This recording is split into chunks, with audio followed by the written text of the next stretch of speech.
വിശുദ്ധ മാർക്കോസ് അറിയിച്ച സുവിശേഷം അധ്യായം 14 1 മുതൽ 72 വരെയുള്ള വാക്യങ്ങൾ. പെസഹായ്ക്കും പുളിപ്പില്ലാത്ത അപ്പത്തിന്റെ തിരുനാളിനും 2 ദിവസമേ ഉണ്ടായിരുന്നുള്ളൂ.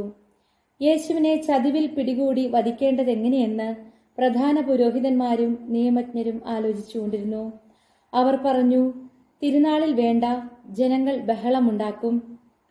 അവൻ ബഥാനിയായിൽ കുഷ്ഠരോഗിയായ ശിമയോന്റെ വീട്ടിൽ ഭക്ഷണത്തിനിരിക്കവേ ഒരു വെൺകൽ ഭരണി നിറയെ വിലയേറിയ ശുദ്ധ നാർദീൻ സുഗന്ധ തൈലവുമായി ഒരു സ്ത്രീ അവിടെ വന്നു. അവൾ ഭരണി തുറന്ന് അത് അവന്റെ ശിരസിൽ ഒഴിച്ചു. അവിടെ ഉണ്ടായിരുന്ന ചിലർ അമർഷത്തോടെ പരസ്പരം പറഞ്ഞു, ഈ തൈലം പാഴാക്കി കളഞ്ഞത് എന്തിന്? ഇത് 300-ലധികം ധനാറയ്ക്ക് വിറ്റ് ദരിദ്രർക്ക് കൊടുക്കാമായിരുന്നല്ലോ. അവർ അവളെ കുറ്റപ്പെടുത്തി. യേശു പറഞ്ഞു, ഇവളെ സ്വൈര്യമായി വിടുക, എന്തിന് ഇവളെ വിഷമിപ്പിക്കുന്നു? ഇവൾ എനിക്ക് വേണ്ടി ഒരു നല്ല കാര്യം ചെയ്തിരിക്കുന്നു. ദരിദ്രർ എപ്പോഴും നിങ്ങളോട് കൂടെയുണ്ട്. എപ്പോൾ വേണമെങ്കിലും അവർക്ക് നന്മ ചെയ്യാൻ സാധിക്കും. ഞാനാകട്ടെ എപ്പോഴും നിങ്ങളോട് കൂടെ ഉണ്ടായിരിക്കുകയില്ല. ഇവൾക്ക് സാധിക്കുന്നത് ഇവൾ ചെയ്തു. എന്റെ സംസ്കാരത്തിനു വേണ്ടി ഇവൾ എന്റെ ശരീരം മുൻകൂട്ടി തൈലം പൂശുകയാണ് ചെയ്തത്. ഞാൻ സത്യമായി നിങ്ങളോട് പറയുന്നു, ലോകത്തെവിടെയെല്ലാം സുവിശേഷം പ്രസംഗിക്കപ്പെടുമോ അവിടെയെല്ലാം ഇവൾ ചെയ്ത കാര്യവും ഇവളുടെ സ്മരണയ്ക്കായി പ്രസ്താവിക്കപ്പെടും. 12 പേരിൽ ഒരുവനായ യൂദാസ് കറിയോത്ത യേശുവിനെ ഒറ്റിക്കൊടുക്കാൻ വേണ്ടി പ്രധാന പുരോഹിതന്മാരുടെ അടുത്ത് ചെന്നു. അവർ ഇത് അറിഞ്ഞ് സന്തോഷിച്ച് അവന് പണം കൊടുക്കാമെന്ന് വാഗ്ദാനം ചെയ്തു. അവനെ എങ്ങനെ ഒറ്റിക്കൊടുക്കാമെന്ന് വിചാരിച്ച് അവൻ അവസരം പാർത്തിരുന്നു. പെസഹാബലി അർപ്പിക്കുന്ന പുളിപ്പില്ലാത്ത അപ്പത്തിന്റെ 1-ാം ദിവസം ശിഷ്യന്മാർ യേശുവിനോട് ചോദിച്ചു, നിനക്ക് ഞങ്ങൾ എവിടെ പെസഹ ഒരുക്കണമെന്നാണ് നീ ആഗ്രഹിക്കുന്നത്? അവൻ 2 ശിഷ്യന്മാരെ അയച്ചുകൊണ്ട് പറഞ്ഞു, നിങ്ങൾ നഗരത്തിലേക്ക് ചെല്ലുക. ഒരു കുടം വെള്ളം ചുമന്നുകൊണ്ട് ഒരുവൻ നിങ്ങൾക്കെതിരെ വരും. അവനെ അനുഗമിക്കുക. അവൻ എവിടെ ചെന്ന് കയറുന്നുവോ അവിടത്തെ ഗൃഹനാഥനോട് പറയുക, ഗുരു ചോദിക്കുന്നു, ഞാൻ എന്റെ ശിഷ്യന്മാരുമൊത്ത് പെസഹ ഭക്ഷിക്കുന്നതിന് എനിക്ക് വിരുന്നുശാല എവിടെയാണ്? സജ്ജീകൃതമായ ഒരു വലിയ മാളിക മുറി അവർ കാണിച്ചു തരും. അവിടെ നമുക്ക് വേണ്ടി ഒരുക്കുക. ശിഷ്യന്മാർ പുറപ്പെട്ട് നഗരത്തിലെത്തി. അവൻ പറഞ്ഞിരുന്നത് പോലെ കണ്ടു. അവർ പെസഹ ഒരുക്കി. സന്ധ്യയായപ്പോൾ അവൻ 12 പേരും ഒരുമിച്ച് വന്നു. അവർ ഭക്ഷണത്തിനിരിക്കുമ്പോൾ യേശു പറഞ്ഞു, ഞാൻ സത്യമായി നിങ്ങളോട് പറയുന്നു, എന്നോടൊപ്പം ഭക്ഷണം കഴിക്കുന്ന നിങ്ങളിൽ ഒരുവൻ എന്നെ ഒറ്റിക്കൊടുക്കും. അവർ ദുഃഖിതരായി. അത് ഞാനല്ലല്ലോ എന്ന് ഓരോരുത്തരും അവനോട് ചോദിക്കാൻ തുടങ്ങി. അവൻ പറഞ്ഞു, 12 പേരിൽ എന്നോടൊപ്പം പാത്രത്തിൽ കൈമുക്കുന്നവൻ തന്നെ. മനുഷ്യപുത്രൻ തന്നെക്കുറിച്ച് എഴുതപ്പെട്ടിരിക്കുന്നത് പോലെ പോകുന്നു.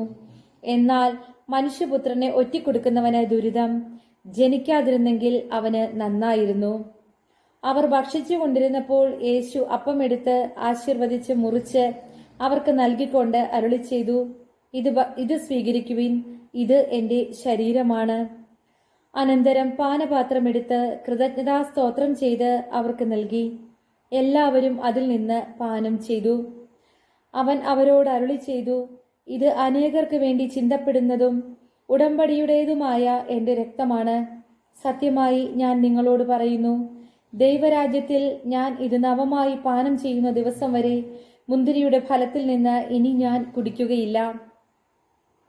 സ്തോത്രഗീതം ആലപിച്ചതിന് ശേഷം അവർ ഒലിവുമലയിലേക്ക് പോയി. യേശു അവരോട് പറഞ്ഞു, നിങ്ങൾക്കെല്ലാവർക്കും ഇടർച്ചയുണ്ടാകും. ഞാൻ ഇടയനെ അടിക്കും, ആടുകൾ ചിതറിപ്പോകും എന്ന് എഴുതപ്പെട്ടിരിക്കുന്നു. ഞാൻ ഉയർപ്പിക്കപ്പെട്ടതിന് ശേഷം നിങ്ങൾക്ക് മുൻപേ ഗലീലയിലേക്ക് പോകും. പത്രോസ് പറഞ്ഞു, എല്ലാവരും ഇടറിയാലും ഞാൻ ഇടറുകയില്ല. യേശു അവനോട് പറഞ്ഞു, സത്യമായി ഞാൻ നിന്നോട് പറയുന്നു, ഇന്ന് ഈ രാത്രിയിൽ തന്നെ കോഴി 2 പ്രാവശ്യം കൂവുന്നതിന് മുൻപ് നീ എന്നെ 3 പ്രാവശ്യം നിഷേധിച്ചു പറയും. അവൻ തറപ്പിച്ചു പറഞ്ഞു, നിന്നോട് കൂടെ മരിക്കേണ്ടി വന്നാലും ഞാൻ നിന്നെ നിഷേധിക്കുകയില്ല. അങ്ങനെ തന്നെ എല്ലാവരും പറഞ്ഞു. അവർ ഗത്സമനി എന്ന് വിളിക്കപ്പെടുന്ന സ്ഥലത്തെത്തി. അവൻ ശിഷ്യന്മാരോട് പറഞ്ഞു, ഞാൻ പ്രാർത്ഥിക്കുമ്പോൾ നിങ്ങൾ ഇവിടെ ഇരിക്കുവിൻ. അവൻ പത്രോസിനെയും യാക്കോബിനെയും യോഹന്നാനെയും കൂടെ കൊണ്ടുപോയി. പര്യാകുലനാകാനും അസ്വസ്ഥനാകാനും തുടങ്ങി. അവൻ അവരോട് പറഞ്ഞു, എന്റെ ആത്മാവ് മരണത്തോളം ദുഃഖിതമായിരിക്കുന്നു. നിങ്ങൾ ഇവിടെ ഉണർന്നിരിക്കുവിൻ. അവൻ അല്പദൂരം മുൻപോട്ട് ചെന്ന് നിലത്ത് വീണ് സാധ്യമെങ്കിൽ ആ മണിക്കൂർ തന്നെ കടന്നു പോകട്ടെ എന്ന് പ്രാർത്ഥിച്ചു. അവൻ പറഞ്ഞു, ആബാ പിതാവേ, എല്ലാം അങ്ങേക്ക് സാധ്യമാണ്. ഈ പാനപാത്രം എന്നിൽ നിന്ന് മാറ്റിത്തരണമേ. എന്നാൽ എന്റെ ഹിതമല്ല, അങ്ങയുടെ ഹിതം മാത്രം. അനന്തരം അവൻ വന്ന് അവർ ഉറങ്ങുന്നത് കണ്ട് പത്രോസിനോട് ചോദിച്ചു, ശിമയോനെ, നീ ഉറങ്ങുന്നുവോ? 1 മണിക്കൂർ ഉണർന്നിരിക്കാൻ നിനക്ക് കഴിഞ്ഞില്ലേ? പ്രലോഭനത്തിൽ അകപ്പെടാതിരിക്കാൻ ഉണർന്നിരുന്ന് പ്രാർത്ഥിക്കുവിൻ. ആത്മാവ് സന്നദ്ധമെങ്കിലും ശരീരം ബലഹീനമാണ്. അവൻ വീണ്ടും പോയി അതേ വചനം പറഞ്ഞ് പ്രാർത്ഥിച്ചു. തിരിച്ചു വന്നപ്പോൾ അവർ ഉറങ്ങുന്നതാണ് കണ്ടത്. അവരുടെ കണ്ണുകൾ നിദ്രാഭാരമുള്ളതായിരുന്നു. അവനോട് എന്തു മറുപടി പറയണമെന്ന് അവർക്കറിഞ്ഞുകൂടായിരുന്നു. അവൻ 3ാമതും വന്ന് അവരോട് പറഞ്ഞു, ഇനിയും നിങ്ങൾ ഉറങ്ങി വിശ്രമിക്കുന്നുവോ?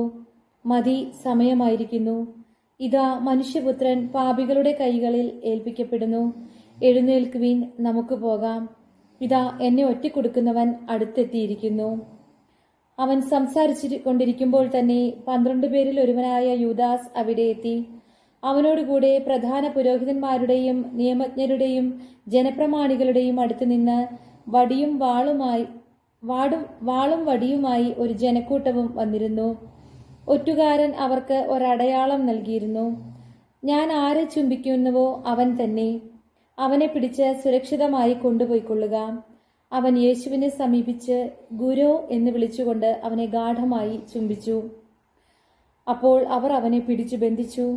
സമീപത്ത് നിന്നിരുന്ന ഒരുവൻ വാളൂരി പ്രധാന പുരോഹിതന്റെ സേവകനെ വെട്ടി അവന്റെ ചെവി ഛേദിച്ചു കളഞ്ഞു.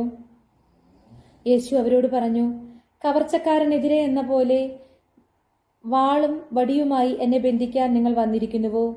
ഞാൻ ദിവസവും ദേവാലയത്തിൽ പഠിപ്പിച്ചുകൊണ്ട് നിങ്ങളോട് കൂടെ ഉണ്ടായിരുന്നു. നിങ്ങൾ എന്നെ പിടിച്ചില്ല. എന്നാൽ വിശുദ്ധ ലിഖിതങ്ങൾ പൂർത്തിയാകേണ്ടിയിരിക്കുന്നു.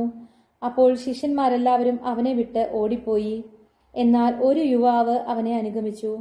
അവൻ ഒരു പുതപ്പ് മാത്രമേ തന്റെ ശരീരത്തിൽ ചുറ്റിയിരുന്നുള്ളൂ. അവർ അവനെ പിടിച്ചു. അവൻ പുതപ്പുപേക്ഷിച്ച് നഗ്നനായി ഓടിപ്പോയി. അവർ യേശുവിനെ പ്രധാന പുരോഹിതന്റെ അടുത്തേക്ക് കൊണ്ടുപോയി. എല്ലാ പുരോഹിത പ്രമുഖന്മാരും ജനപ്രമാണികളും നിയമജ്ഞരും ഒരുമിച്ചുകൂടി. പത്രോസ് പ്രധാന പുരോഹിതന്റെ മുറ്റം വരെ അവനെ അല്പം അകലെയായി അനുഗമിച്ചു. പിന്നീട് അവൻ പരിചാരകരോടൊപ്പം തീ കാഞ്ഞുകൊണ്ടിരുന്നു. പുരോഹിത പ്രമുഖന്മാരും ന്യായാധിപ സംഘം മുഴുവനും യേശുവിനെ വധിക്കുന്നതിന് അവനെതിരെ സാക്ഷ്യം അന്വേഷിച്ചു. പക്ഷേ അവർ കണ്ടെത്തിയില്ല. പലരും അവനെതിരെ കള്ളസാക്ഷ്യം പറഞ്ഞെങ്കിലും അവ തമ്മിൽ പൊരുത്തപ്പെട്ടില്ല. ചിലർ എഴുന്നേറ്റ് അവനെതിരെ ഇപ്രകാരം കള്ളസാക്ഷ്യം പറഞ്ഞു, കൈകൊണ്ട് പണിത ഈ ദേവാലയം ഞാൻ നശിപ്പിക്കുകയും കൈകൊണ്ട് പണിയാത്ത മറ്റൊന്ന് 3 ദിവസം കൊണ്ട് നിർമ്മിക്കുകയും ചെയ്യും എന്ന് ഇവൻ പറയുന്നത് ഞങ്ങൾ കേട്ടിട്ടുണ്ട്. ഇക്കാര്യത്തിലും അവരുടെ സാക്ഷ്യങ്ങൾ പൊരുത്തപ്പെട്ടില്ല. പ്രധാന പുരോഹിതൻ മധ്യത്തിൽ എഴുന്നേറ്റ് നിന്ന് യേശുവിനോട് ചോദിച്ചു, ഇവർ നിനക്കെതിരെ സാക്ഷ്യപ്പെടുത്തുന്നതിന് നിനക്ക് മറുപടിയൊന്നും പറയാനില്ലേ? അവൻ നിശബ്ദനായിരുന്നു, മറുപടിയൊന്നും പറഞ്ഞില്ല. പ്രധാന പുരോഹിതൻ വീണ്ടും ചോദിച്ചു, നീയാണോ വാഴ്ത്തപ്പെട്ടവന്റെ പുത്രനായ ക്രിസ്തു? യേശു പറഞ്ഞു, ഞാൻ തന്നെ. മനുഷ്യപുത്രൻ ശക്തിയുടെ വലത്തുഭാഗത്ത് ഉപവിഷ്ടനായിരിക്കുന്നതും വാനമേഘങ്ങളിൽ വരുന്നതും നിങ്ങൾ കാണും. അപ്പോൾ പ്രധാന പുരോഹിതൻ വസ്ത്രം വലിച്ചു കീറിക്കൊണ്ട് പറഞ്ഞു, ഇനി സാക്ഷികളെ കൊണ്ട് നമുക്ക് എന്താവശ്യം? ദൈവദൂഷണം നിങ്ങൾ കേട്ടുവല്ലോ. നിങ്ങൾക്ക് എന്തു തോന്നുന്നു? അവൻ മരണത്തിന് അർഹനാണെന്ന് അവരെല്ലാവരും വിധിച്ചു. ചിലർ അവനെ തുപ്പാനും അവന്റെ മുഖം മൂടിക്കെട്ടി മുഷ്ടി കൊണ്ടിരിക്കാനും നീ പ്രവചിക്കുക എന്ന് അവനോട് പറയാനും തുടങ്ങി. ഭൃത്യന്മാർ അവന്റെ ചെകിട്ടത്തടിച്ചു. പത്രോസ് താഴെ മുറ്റത്തിരിക്കുമ്പോൾ പ്രധാന പുരോഹിതന്റെ പരിചാരികമാരിൽ ഒരുവൾ വന്ന് അവൻ തീ കാഞ്ഞുകൊണ്ടിരിക്കുന്നത് കണ്ട് അവനെ നോക്കി പറഞ്ഞു, നീയും നസ്രായനായ യേശുവിന്റെ കൂടെ ഉണ്ടായിരുന്നുവല്ലോ. അവനാകട്ടെ, നീ പറയുന്നത് എന്തെന്ന് ഞാൻ അറിയുന്നില്ല, എനിക്ക് മനസ്സിലാകുന്നുമില്ല എന്ന് നിഷേധിച്ചു പറഞ്ഞു. പിന്നെ അവൻ പുറത്ത് പടിവാതിൽക്കൽ പോയി. ആ പരിചാരിക അവനെ പിന്നെയും കണ്ടപ്പോൾ അടുത്തു നിന്നവരോട് പറഞ്ഞു, ഇവൻ അവരിൽ ഒരുവനാണ്. അവൻ വീണ്ടും അത് നിഷേധിച്ചു. അല്പം കഴിഞ്ഞപ്പോൾ അടുത്തു നിന്നവർ പത്രോസിനോട് പറഞ്ഞു, നിശ്ചയമായും നീ അവരിൽ ഒരുവനാണ്, നീയും ഗലീലിയക്കാരനാണല്ലോ. നിങ്ങൾ പറയുന്ന ആ മനുഷ്യനെ ഞാൻ അറിയുന്നില്ല എന്ന് പറഞ്ഞ് അവൻ ശപിക്കാനും ആണയിടുവാനും തുടങ്ങി. ഉടൻ തന്നെ കോഴി 2 പ്രാവശ്യം കൂവി. കോഴി 2 പ്രാവശ്യം കൂവുന്നതിനു മുൻപ് നീ 3 പ്രാവശ്യം എന്നെ നിഷേധിക്കുമെന്ന് യേശു പറഞ്ഞ വാക്ക് അപ്പോൾ പത്രോസ് ഓർമ്മിച്ചു. അവൻ ഉള്ളുരുകി കരഞ്ഞു. ദൈവവചനമാണ് നാം ശ്രവിച്ചത്. നമുക്ക് ദൈവത്തെ സ്തുതിക്കാം.